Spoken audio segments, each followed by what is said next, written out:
Hello guys, good morning po. Happy Tuesday po sa inyong lahat. Ayan, kagagaling ko lang sa palengke. Siyempre, paggaling sa palengke, pakita pinamalingke. Ayan, tingnan nyo, isang tray ng itlog, isang tray na malalaki at isang kalahating tray na malaliit. Yung malaliit para sa aking alaga, tapos yung malalaki sa amin. Sa amin, pang kalahatan na. Kasi yung itlog na maliliit, sa manok kasi yun eh. Tapos syempre, proteins na ram. Ayan, apple kayo dyan.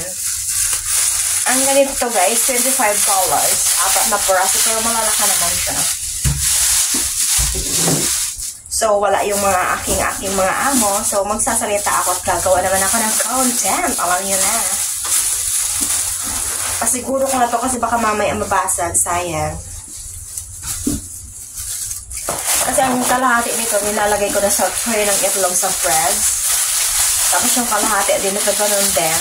Para yung pagkuha ko, mawakit ko. Madali ko nang makuha. Sorry. Ganyan, oh. Hinahati ko rin yung tray niya para hindi naman siya mabasag yung iba. Kasi marami. Tapos ito, ganito rin. Yung kalahati, nilalagay ko sa tray ng breads. Tapos yung kalahati nito, inilalagay ko sa pinakailalim ng bread. I-stack lang namin.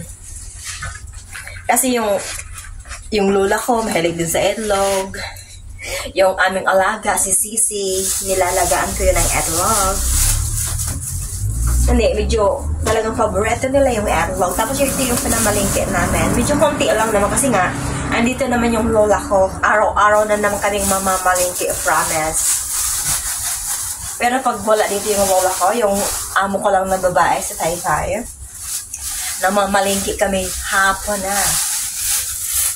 Di naman halata guys na talagang paborito na lang yung beso ko. Basta dito yung lola ko, beso ko lagi niyang binebeli. Ang talagang paborito lang nitong bisogo na to, yung aking alagang bunso. Gustong gusto niya kasi to. Pero ako hindi ko masyado yung paborito. Kasi nga medyo matabang siya. Sa Pinas, masarap nito paksiyo. Dito, prito ko lang. Tapos ito, carne. Ito guys, binamarinate ko to. Hiniyuwa ko ng maliit, tapos binamarinate ko to. Nilalagyan ko ng mga Chinese ingredients. Tapos nilalagyan namin to sa noodles, minsan sa soup. Pero maliit lang to, sa palagay ko noodles lang. Tapos, syempre, hindi mawawala yung aming choy sam. Ito yung paborito nilang choy sam. Tingnan niyo, choy sam. Ako, guys, paborito ko rin to. Laga o kaya sauté. This is one of my favorites. Yummy. Hindi, paborito ko lang talaga to. Tapos, syempre, hindi mawawala yung aming spring onions. Ayan, libre yan. Pag bumili ka ng gulay na gano'n, itong gulay na ganyan, ganito guys, 1.5 pounds, nasa $25. Siyempre, pag bumili ka ng gulay, siyempre, laging may libreng spring onion. So, tanggalin ko na to kasi medyo abala. Hindi masyadong nakikita yung aking face, yung aking mukha. So, dapat nakikita yung aking magandang mukha, charot. Ganito guys, itong bisugo na to, bago ko ilagay sa press, lalagyan ko ng kunting asin. Tapos mamaya, pagkatapos ko maglinis, babalikan. Kasi madali lang naman tong linisin, kasi ito lang naman eh. Tapos kunting gulay.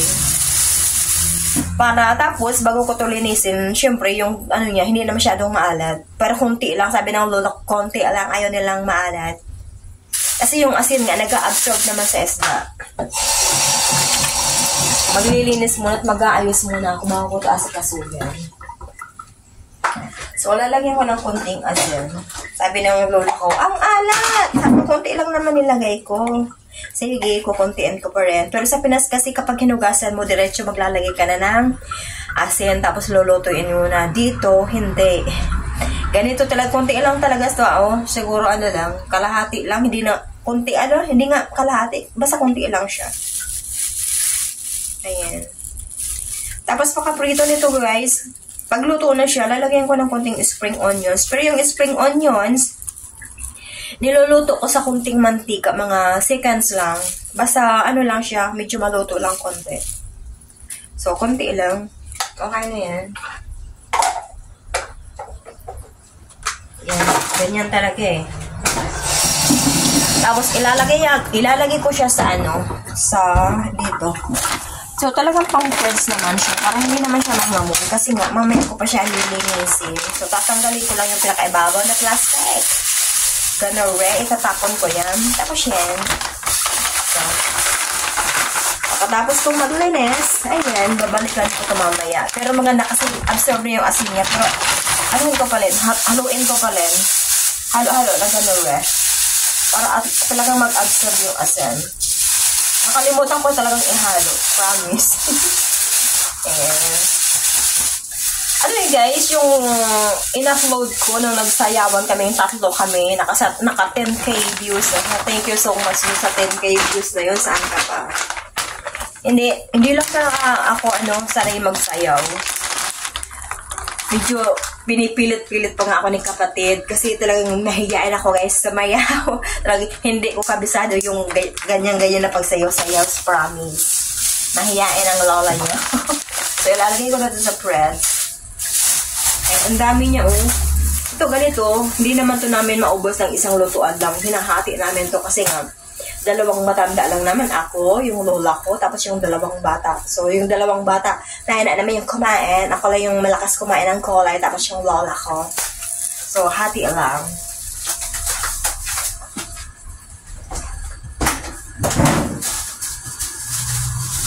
Ang laki ng alam nyo guys, ano ba yan?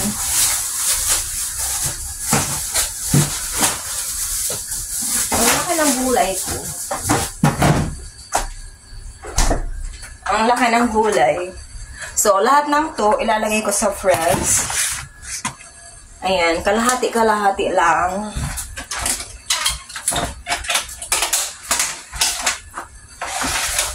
Ayan. Pagkatapos ito guys, sigurado mag-aayos ako ng mga aking sinampay. Pero yung sinalan ko kanina, sa washing machine, nasampay ko na. Yung ibang sinampay ko kahapon, mga pang summer ni Amo. So, tutupiin ko yung iba, aalisin ko. Kasi madali lang naman matuyo yun eh. Madali lang matuyo, tapos itutupiin ko kasi para naman yung iba, madali na siyang matuyo. Kasi yung iba medyo makakapal kasi nga mga jeans, mahilig din sa Amo sa jeans na miniskirt. So, yung mga maninipis, tatanggalin ko na. Pero minsan, kasi nga, medyo malamig, so, drinad-try ko sa sa blower. Para pretty sure talagang hindi siya mangangamoy, guys. Thank you so much po. 8 minutes lang po yung gagawin kong video sa ngayon, para naman kahit paano active tayo kay YouTube. Thank you so much po. God bless us all. Happy Tuesday, everyone. Salamat po sa lahat ng nanonood ng aking video at akin pong mga new subscriber. Thank you so much po. God bless us all and bye-bye. Mwah!